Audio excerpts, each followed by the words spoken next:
کیا ججمنٹس ہیں؟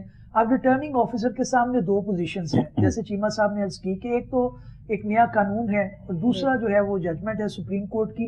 لیکن ہم نے یہ بھی دیکھا ہے کہ اس کے اندر جب نیا قانون آ جاتا ہے تو اس کے اندر پوزیشن چینج ہو جاتی ہے، تو کیا ہوگا؟ اب یہ ایک انٹرپریٹیشن کا معاملہ ہے.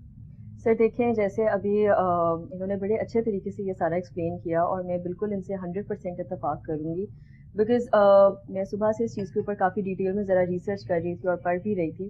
جیسے ہم نے 62(1) ایکٹ میں دیکھا کہ ٹائم لمٹ بالکل اس چیز میں نہیں بتایا گیا کہ کتنا ٹائم لمٹ ہے، کتنی دیر کے لیے آپ ایک انسان کو اس معاملے سے ڈسکوالیفائی کر سکتے ہیں.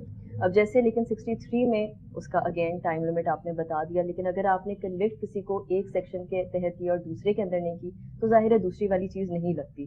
لیکن ہاؤ ایور اگر آپ موجودہ کیسز دیکھیں تو ابھی اسی لیے شاید آپ نے یہ بات سنی ہوگی کہ جو ابھی تیسرا کیس ان کا آن ٹرائل ہے، ایک تو فلیگ شپ کیس ہے، ایک العزیزیہ کیس ہے، ایک تیسرا کیس بھی جو آن بورڈ ہے، جب تک ان پورے کمپلیٹ تینوں کیسز کے اوپر ایک ڈیسیجن نہیں آ جاتا تب تک کہ مجھے لگتا ہے وہ اس چیز کے اوپر بھی بہت امپیکٹ کرے گا. ایک کیس کاربن باقی رہ گیا، باقی تو ختم ہو گیا. ایبسلیوٹلی. لیکن یہ کیونکہ تینوں کیسز اسی چیز کے ساتھ ریلیونٹ ہیں کہ اگر وہ ان تینوں میں ہی باعزت بری ہو جاتے ہیں تو پھر تو ان کے اوپر یہ لگتی دفعہ نہیں ہے نا.